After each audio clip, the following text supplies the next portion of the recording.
Tiens, vous parlez de la journée des droits des femmes, c'était hier, mais on n'a pas parlé des droits des femmes à l'étranger. Vous avez vu aux États-Unis et en Russie. En Russie, on a demandé à notre correspondant Dominique Derda, et les nouvelles ne sont pas très bonnes. Il a choisi de nous parler, Dominique, d'une nouvelle loi qui vient d'être adoptée là-bas en Russie et qui dépénalise les violences domestiques ou les violences conjugales, comme vous voulez. Alors ça mérite un peu d'explication, Dominique. Ça veut dire que, par exemple, frapper une femme ou ses enfants, alors ça n'est plus un crime en Russie, mais alors c'est quoi? C'est juste un délit, un petit délit?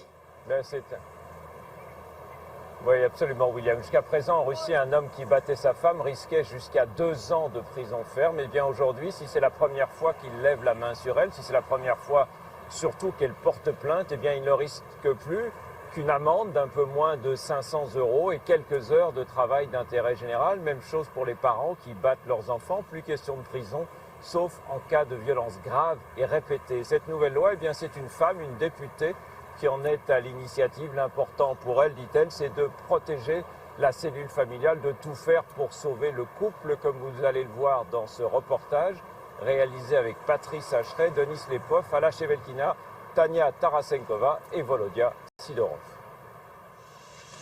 La scène se déroule en plein centre de Saint-Pétersbourg. Sous le regard des passants interloqués, un homme frappe sa femme à grands coups de poing.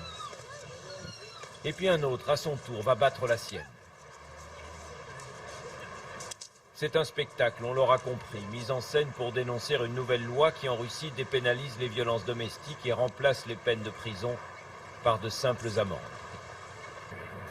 Votée à une écrasante majorité par le Parlement russe et promulguée par Vladimir Poutine, cette loi, on la doit à la députée Olga Batalina au nom de la défense de la famille et des valeurs traditionnelles.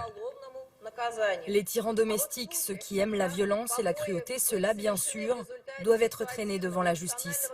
Mais lorsque l'un des époux frappe l'autre sous le coup de l'émotion, sans intention réelle de faire du mal, et sans que cela se répète alors, dans ce cas-là, une amende suffira. La violence, Natalia Toukinova sait ce que c'est. Pendant 3 ans, à de multiples reprises, son compagnon l'a battue. Jusqu'à ce qu'un jour, alors qu'il la rouait de coups, elle se saisisse d'un couteau et le blesse à son tour. Aujourd'hui, c'est elle qui risque 10 années de prison. Cette nouvelle loi, beaucoup d'hommes vont l'interpréter comme un feu vert. Comme si désormais, ils avaient le droit de battre leurs femmes en toute impunité. Chaque année en Russie, plus de 10 000 femmes meurent sous les coups de leurs conjoints. Dans cet abri de la banlieue de Moscou, elles sont une dizaine à avoir trouvé refuge, la plupart avec leurs enfants. Toutes racontent la même histoire. La honte et la peur d'abord d'aller se plaindre, et puis enfin, lorsqu'elles ont trouvé la force d'appeler à l'aide, la police, qui jamais ou presque ne donne suite. Quand tu les appelles et qu'ils finissent par arriver, les policiers 9 fois sur 10 te disent « débrouillez-vous entre vous. Vous vous êtes engueulés, battus, c'est vos affaires. Arrêtez de nous déranger pour rien. » Selon les statistiques des organisations de défense des droits des femmes, seuls 3% des enquêtes ouvertes après des plaintes pour violences conjugales finissent devant un tribunal. Enfin, c'est terrible à la fin de ce reportage. C'est très peu de femmes qui portent plainte. En plus, les plaintes n'aboutissent que rarement à un procès. Moralité, c'est un tableau assez noir de la condition de la femme en Russie, là, non?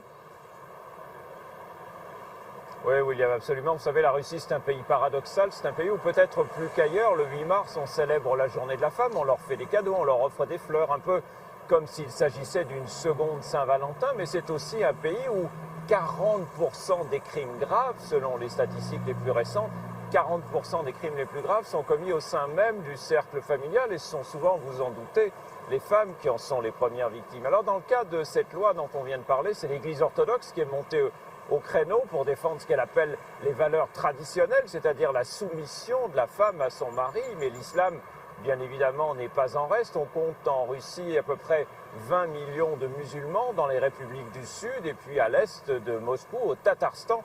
Et dans ces régions, eh bien, là aussi, les droits des femmes sont de plus en plus menacés aujourd'hui en Russie, qu'il s'agisse du droit à l'avortement, qui est un droit ancien dans ce pays, mais aussi de droits aussi simples, aussi banals que celui de pouvoir s'habiller comme elle le souhaite.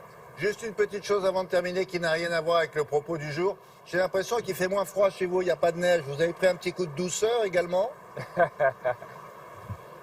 Oui, oui, ce matin il fait 1 degré, William, et comme vous pouvez le voir autour de moi, la neige a fondu ces derniers jours. On est passé très brutalement d'un hiver extrêmement rigoureux et très long à un printemps qui, du moins on l'espère, promet d'être un peu plus clément. Bon, merci beaucoup.